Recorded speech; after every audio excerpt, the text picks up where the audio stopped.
Dinakip ng Philippine National Police Anti-Cybercrime Group ang isang call center agent na sangkot sa iligal na bentahan ng mga bank at e-wallet accounts sa isinagawang entrapment operation sa isang hotel sa Pasay City.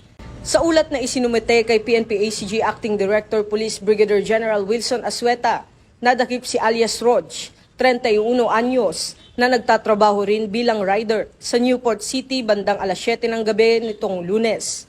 Ayon sa PNP-ACG, unang namataan ng kanilang cyber patrollers ang suspect na nagbebenta ng bank accounts online.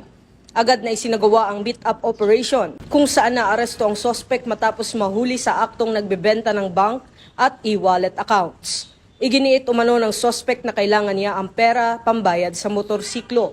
Nahaharap ngayon si Rog sa kasong paglabag sa Republic Act 12010 o Anti-Financial Account Scamming Act o AFASA, kaugnay ng Section 6 ng Republic Act 10175 o Cybercrime Prevention Act of 2012.